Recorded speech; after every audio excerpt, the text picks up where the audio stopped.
Daftar nama 23 marinir TNI AL yang tertimbun longsor di Cisarua. Kepala Staf Angkatan Laut, Laksamana TNI Muhammad Ali, membenarkan 23 prajurit dari Satuan Marinir tertimbun tanah longsor di Kecamatan Cisarua, Kabupaten Bandung Barat, Jawa Barat. Berikut nama-nama 23 prajurit TNI AL yang berhasil diidentifikasi pasca tragedi tertimbun longsor di Cisarua. Serda Mar Rizwan, Praka Mar Mahfudi, Pratu Mar Yoga, Pratu Mar Heru, Pratu Mar Hamid, Pratu Mar Febri, Prada Mar Berten, Pratu Mar Andiko, Serka Mar Apriansyah, Koptu Mar Edi, Praka Mar Ari, Serda Mar Sidik, Serda Mar Antoni, Pratu Mar Dirwa, Praka Mar Andre, Serda Mar Erik, Praka Mar Ulil, Praka Mar Randa, Praka Mar Anton Karisma, Pratu Mar Genta, Serda Mar Rain Pasau, Praka Mar Kori, Koptu Mar Koni.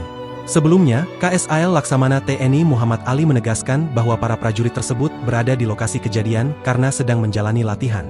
Mereka sedang melaksanakan latihan pratugas untuk dikirim ke melaksanakan pengamanan perbatasan RIPNG. Memang dilaksanakan latihan di sana, ungkap Ali saat ditemui di Kompleks Parlemen Senayan, Jakarta, Senin, 26 Januari 2026. Ali menuturkan kronologi kejadian bermula dari kondisi cuaca ekstrim di lokasi latihan. Hujan deras yang mengguyur kawasan tersebut terjadi selama 2 malam berturut-turut.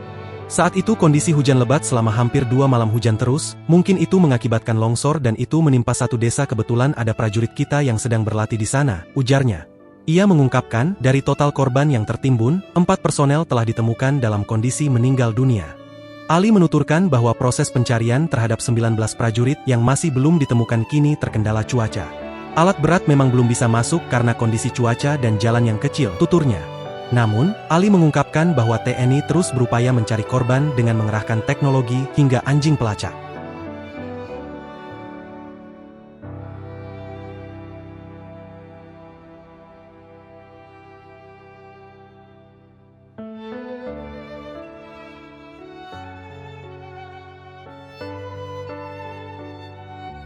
Download Tribun X sekarang, menghadirkan lokal menjadi Indonesia.